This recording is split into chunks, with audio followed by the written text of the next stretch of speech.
Tonight, when the sun goes down, you are going to flip a switch. Light will flood the room. You will not think twice about it. But for 99.9% of human history, that switch did not exist. When the sun set, the world went dark. And something inside you, something ancient and very much still alive, knew exactly what that meant. You are afraid of the dark. Maybe you deny it. Maybe you tell yourself you outgrew it at age 7. But your body has never believed that. Your heart still beats a little faster in a pitch-black room. Your eyes still dart to the corners. You still feel that strange, baseless pull of unease when the lights go out and the silence settles in. That is not weakness. That is not irrationality. That is a survival system so old it predates language itself, still running in the background of your nervous system every single night. The question is not why you feel it. The real question is where it came from. And the answer is far stranger, far older, and far more personal than you think. Go back 300,000 years. Your ancestors lived in a world with no artificial light. None. No candles. No torches yet. No fire on demand. When night fell, the landscape transformed completely. The same terrain that was navigable at noon became a hunting ground after dark. Except your ancestors were not the hunters. They were the hunted. Leopards, hyenas, cave lions. These animals owned the night. They had eyes designed for it. Your ancestors did not. Anthropologist and sleep researcher David Samson has studied the sleep patterns of modern hunter-gatherer groups like the Hadza of Tanzania to understand what ancient sleep actually looked like. What he found was striking. These communities did not sleep in total darkness alone. They slept in groups. They kept fires burning. They maintained what Samson calls a natural watch system. Not organized, not assigned, but emergent.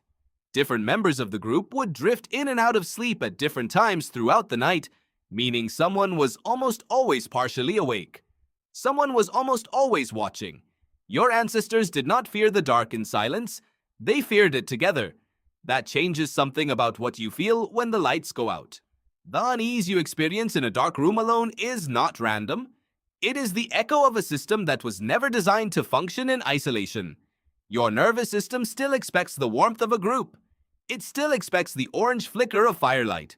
It still expects the sounds of other people breathing nearby. When those signals are absent, your brain does not conclude that you are safe. It concludes that something has gone wrong. Neuroscientist Arne Öhman spent decades studying fear responses in humans. His research demonstrated that certain fears are not learned. They are biologically prepared. They require almost no exposure to become deeply embedded. Darkness is one of them. His work showed that the amygdala, the brain's threat detection center, responds to darkness with heightened sensitivity in a way that light simply does not produce. The brain does not treat darkness as neutral. It treats it as a condition of elevated risk, regardless of what your rational mind knows about the room you are standing in. Think about that. You can know with absolute certainty that your bedroom is safe. You can know the door is locked, the windows are closed, there is nothing there. And still, the lights go off and something in you shifts. That shift is not coming from your prefrontal cortex, the part of your brain that reasons and calculates. It is coming from something older, something deeper, something that processed the death of 1,000 ancestors at the claws of nighttime predators and encoded that information directly into the wiring. Your brain is not broken. It is doing exactly what it was built to do. But here is where it gets more complex. Ancient humans did not just fear the dark because of predators. Darkness carried another kind of terror. The kind you cannot fight and cannot see coming. Illness, poison, the member of the group who did not wake up in the morning. Ancient humans had no framework to explain why a healthy person could fall asleep and simply stop breathing by dawn. They had no germ theory, no concept of organ failure. What they had was pattern recognition. And the pattern said, some people go into the dark and do not come back. Evolutionary psychologist Steven Pinker has written about how human consciousness evolved not just as a tool for problem solving, but as a system for threat modeling, constructing invisible dangers based on incomplete information. Darkness, in this framework, was not the absence of something. It was the presence of something undetectable. And an undetectable threat is, in evolutionary terms, the most dangerous kind of threat. You cannot prepare for what you cannot see coming. Your ancestors responded to this not with paralysis but with ritual. Every ancient culture on Earth, every single one, developed practices specifically designed to manage the transition from day to night. Fire-tending ceremonies, stories told only after sundown, prayers spoken at dusk.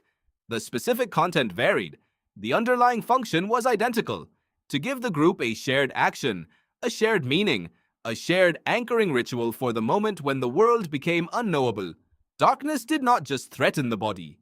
It threatened the mind's ability to make sense of the world, and humans cannot tolerate that for long without something to hold on to. You do the same thing. You just do not call it a ritual. You check the locks. You scroll your phone until your eyes go heavy. You sleep with a podcast running in the background. You leave the bathroom light on, just a crack. These are not childish habits. They are the modern expression of a 10,000-year-old coping architecture. You are doing what your ancestors did around the fire. You are creating a small island of the known inside the vast unknown dark. You are not hiding from your fear. You are managing it the same way humans always have. There is something else worth sitting with. The fear of the dark is not uniform. It spikes when you are alone. It spikes when you are in an unfamiliar space. It spikes when you are already stressed or depleted. This is not coincidence. Research on sleep and threat perception consistently shows that the brain's nocturnal vigilance system, the internal alarm that stays partially active even during sleep, ratchets upward when social or environmental conditions signal vulnerability.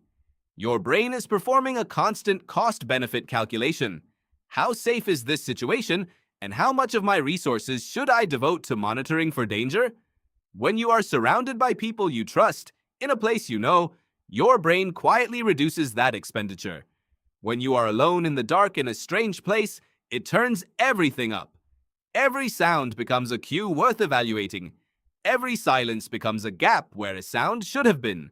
Your body runs a full threat audit of the environment at a speed and depth your conscious mind will never match, because your conscious mind is too slow to be useful if something is actually there. The dark was never empty.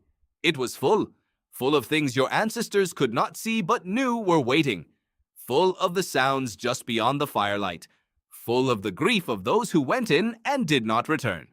The darkness was not a void. It was the boundary of the known world, and every night your ancestors stood at that boundary and chose, again and again, to survive it. You still stand at that boundary every night. You just have a light switch now. But the part of you that hesitates before flipping it off, the part that listens for a second before the room goes fully quiet, that part is ancient. That part remembers everything. Tonight, when the sun goes down and you flip that switch, the light flooding the room is not just electricity. It is the fire your ancestors kept burning for 300,000 years, for exactly the same reason you keep it burning now, because the dark is still out there, and something in you has never, not once, forgotten that.